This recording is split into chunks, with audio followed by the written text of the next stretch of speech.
नमस्कार दोस्तों, मेरे चैनल भक्ति भाव टीवी में आपका स्वागत है। तो दोस्तों, आज की इस वीडियो में मैं आपको बताने जा रही हूँ पौराणिक बच्चों की कहानियाँ, जिन्होंने बचपन में ही कर दिए थे महान कार्य। हमारे धर्म ग्रंथों में ऐसे अनेक बच्चों के बारे में बताया गया है जिन्होंने कम उम्र में ही कुछ ऐसे काम किए जिन्हें करना किसी के बस में नहीं था, लेकिन अपनी ईमानदारी, निष्ठा व समर्पण के बल पर उन्होंने मुश्किल काम भी बहुत आसानी से कर दिए। आज हम आपको 8 ऐसे ही बच्चों के बारे में बता रहे हैं। पहला है बालक ध्रुव। बालक ध्रुव की कथा का वर्णन श्रीमद् भागवत कथा में मिलता है। उसके अनुसार ध्रुव के पिता का नाम उत्तानपाद था। उनकी 2 पत्नियां थीं, सुनीति और सुरुचि। ध्रुव सुनीति के पुत्र थे। एक बार सुरुचि ने बालक ध्रुव को यह कहकर राजा उत्तानपाद की गोद में उतार दिया कि मेरे गर्भ से पैदा होने वाला ही गोद और सिंहासन का अधिकारी है। बालक ध्रुव रोते हुए अपनी माँ सुनीति के पास पहुंचा। माँ ने उसे भगवान की भक्ति के माध्यम से ही लोक परलोक के सुख पाने का रास्ता सुझाया। माता की बात सुनकर ध्रुव ने घर छोड़ दिया और वन में पहुंच गया। यहाँ देवर्षि नारद की कृपा से ओम नमो भगवते वासुदेवाय मंत्र की दीक्षा ली। यमुना नदी के किनारे मधुवन में बालक ध्रुव ने इस महामंत्र को बोल घोर तप किया। इतने छोटे बालक की तपस्या से खुश होकर भगवान विष्णु प्रकट हुए। भगवान विष्णु ने बालक ध्रुव को ध्रुवलोक प्रदान किया। आकाश में दिखाई देने वाला ध्रुव तारा बालक ध्रुव का ही प्रतीक है। दूसरा है गुरु भक्त आरुणि। महाभारत के अनुसार आयोधौम्य नामक एक ऋषि थे।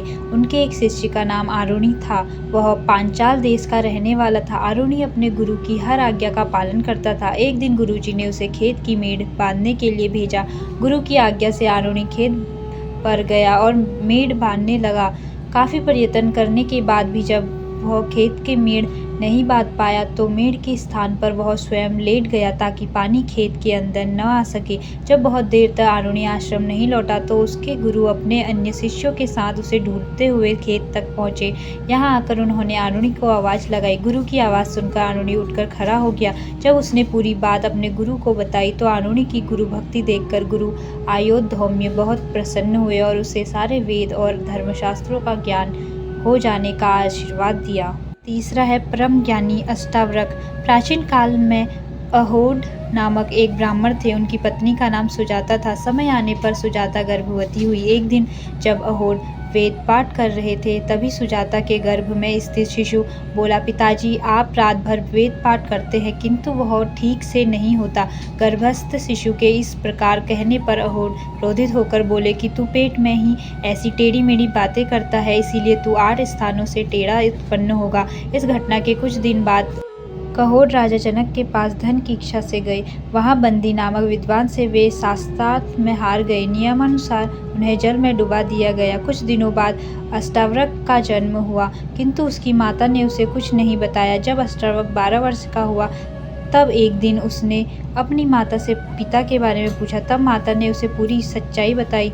अष्टावक्र भी राजा जनक के दरबार में शास्त्रार्थ करने के लिए गया। यहाँ अष्टावक्र और बंदी के बीच शास्त्रार्थ हुआ जिसमें अष्टावक्र ने उसे पराजित कर दिया। अष्टावक्र ने राजा से कहा कि बंदी को भी नियमानुसार जल में डुबा देना चाहिए। तब बंदी ने बताया कि वह जल के स्वामी वरुण देव का पुत्र है।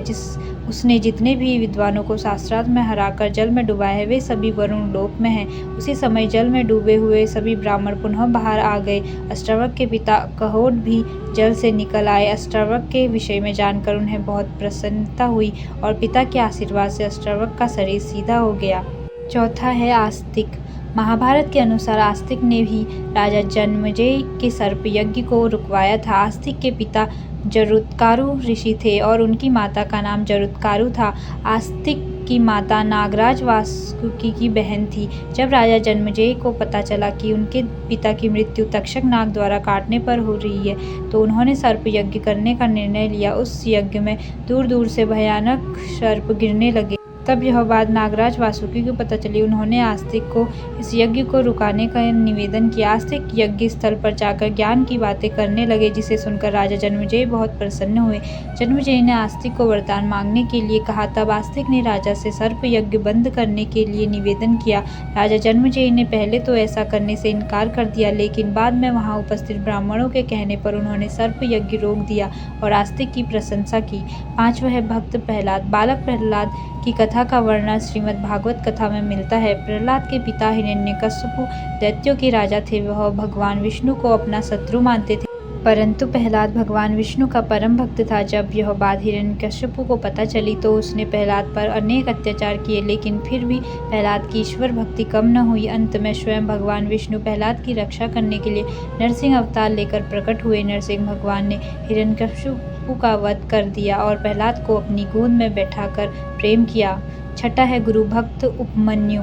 गुरु आयोधौम्य के एक शिष्य का नाम उपमन्यु था। वह बहुत बड़ा गुरु भक्त था। गुरु की आज्ञा से वह रोज गाय चराने जाता था। एक दिन गुरु ने उससे पूछा कि तुम अन्य शिष्यों से मोटे और बलवान दिख रहे हो, तुम क्या खाते हो? तब उपमन्यु ने बताया कि मैं भिक्षा मांगकर ग्रहण कर लेता हूँ। गुरु ने उससे कहा कि मुझे निवेदन किया बिना तुम्हें भिक्षा का अन्न नहीं खाना चाहिए। उपमन्यु ने गुरुजी की बात मान ली। कुछ दिनों बाद पुनः गुरुजी ने उपमन्यु से वही प्रश्न पूछा तो उसने बताया कि वह गायों का दूध पीकर अपनी भूख मिटाता है। तब गुरु ने उसे ऐसा करने से भी मना कर दिया, लेकिन इसके बाद भी उपमन्यु के पहले जैसे दिखने पर गुरुजी ने उससे पुनः वही प्रश्न किया। तब उपमन्यु ने कहा कि बछड़े गाय का दूध पीकर जो फेन उबल देते हैं वह उसका सेवन करता है। गुरु आयोधौम्य ने उसे ऐसा करने से भी मना कर दिया।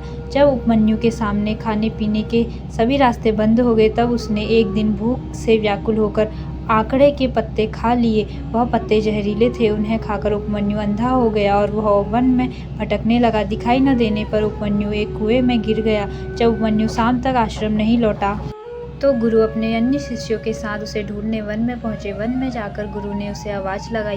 तब उपमन्यु ने बताया कि वह कुएं में गिर गया है। गुरु ने जब इसका कारण पूछा तो उसने सारी बात सच सच बता दी। तब गुरु आयोधौम्य ने उपमन्यु को देवताओं के चिकित्सक अश्विनी कुमार की स्तुति करने के लिए कहा।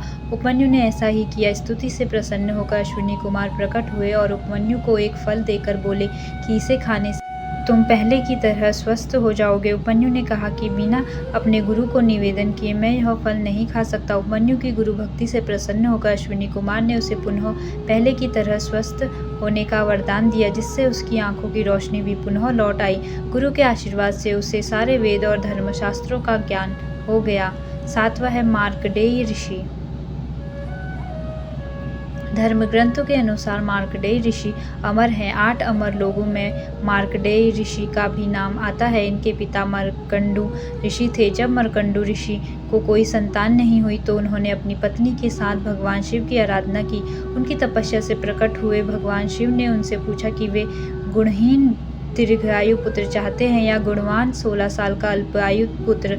तब मार्कंडेय ऋषि ने कहा कि उन्हें अल्पायु लेकिन गुणी पुत्र चाहिए। भगवान शिव ने उन्हें ये वरदान दे दिया। जब मार्कंडेय ऋषि 16 वर्ष के होने वाले थे तब उन्हें ये बात अपनी माता द्वारा पता चली। अपनी मृत्यु के बारे में जानकर वे विचलित नहीं हुए और शिव भक्ति में लीन हो गए। इस दौरान सप्तऋषियों की सहायता से ब्रह्मदेव ने उनको मृत्युंजय मंत्र की दीक्षा दी। इस मंत्र का प्रभाव यह हुआ कि जब यमराज तय समय पर उनके प्राण हरने आए तो शिव भक्ति में लीन मार्कंडेय ऋषि को बचाने के लिए स्वयं भगवान शिव प्रकट हो गए और उन्होंने यमराज के वार को बेअसर कर दिया। बालक मार्कंडेय की भक्ति देखकर भगवान शिव ने उन्हें अमर होने का वरदान दिया। 8वां है गुरु भक्त एकलव्य। एकलव्य की कथा का वर्णन महाभारत में मिलता है। उसके अनुसार एकलव्य निषाद राज हिरण्यधनु का पुत्र था। वह गुरु द्रोणाचार्य के पास धनुर्विद्या सीखने गया था, लेकिन राजवंश का न होने के कारण द्रोणाचार्य ने उसे धनुर्विद्या सिखाने से मना कर दिया।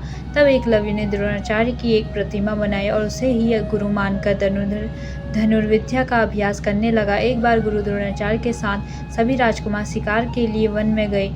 उस वन में एकलव्य अभ्यास कर रहा था। अभ्यास के दौरान कुत्ते के भौंकने पर एकलव्य ने अपने बाणों से कुत्ते का मुंह बंद कर दिया।